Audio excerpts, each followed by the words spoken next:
শিকারিপুর নামক এক গ্রামে শিয়াব নামে একটা ছেলে থাকতো। সে পাখি ধরে ধরে খাঁচায় বন্দি করত এবং তাদের দিকে তেমন খেয়াল করতো না এবং পাখিগুলো মরে যেত। তো একদিন এই শিয়াব, তোর কাছে ভালো পাখি আছে নাকি? আমাকে একটা দিস তো।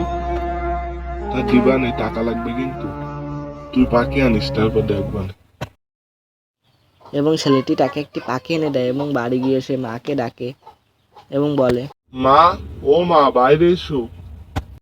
এবং তার মা বাইরে আসে এবং বলে, তোকে একবার বলছি না পাখি ধরবি না, তুই পাখি ধরে এনেছিস কেন? এবং তার মা তাকে অনেক গালি দেয়, তবুও সে পাখিটা রেখে দেয়। পাখিটা সমান ডাকছে, ওকে ছেড়ে দে বাবা। এদিকে পাখিটা কান্না করতে থাকে এবং তার মাকে বলে, মা, মা আমাকে বাঁচাও মা, আমি তো এখানে থাকতে পারছি না মা, মা আমাকে বাঁচাও। বাবা, বন্দি থাকা যে কত কষ্টের তুই বুঝবি না। এবং তার ছেলে জেগে ওঠে এবং বলে, আমি বন্দি হবা নে। বন্দি হবা থাকা আবার কি কষ্ট রে? তুমি সব কথা রাখো, দিন ভাত দাও। এদিকে পাখির মা পাখিকে বলে, মা রে, আমি তো তোকে খাঁচা থেকে বের করতে পারবো না, কিন্তু তুই যতদিন এখানে থাকবি আমিও থাকবো, আর তোকে বের করার জন্য আমি একটা ব্যবস্থা করছি মা। এই কথা বলে পাখি ওখান থেকে চলে যায়। আকাশে উঠতে উঠতে পাখির হঠাৎ মনে পড়ে, বাবা, বন্দি থাকা যে কত কষ্টের তুই বুঝবি না।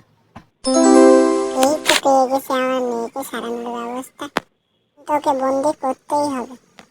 মা, তোকে বের করার ব্যবস্থা করে এসেছি।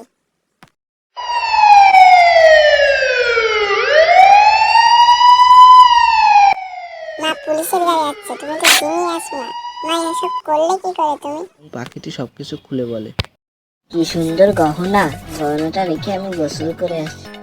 আমার মেয়েকে বন্দি করে রাখা, তোমার ম্যানি ব্যাগটা আমি এখন খেয়ে আসবো টুক করে।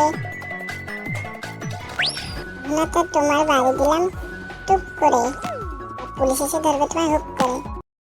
আমি বন্দি কারাগারে। মা ঠিকই কইল, বন্দি থাকা অনেক কষ্টের। পাখিটারও বন্দি থাকতে অনেক কষ্ট হয়। আমি বাড়ি গিয়ে পাখিটাকে ছেড়ে দিব। পাখির বুদ্ধির জোরে পাখি এখন মুক্ত আকাশে উড়ে বেড়াচ্ছে। দুই মা মেয়ে মুক্ত আকাশে উড়ে বেড়াচ্ছে।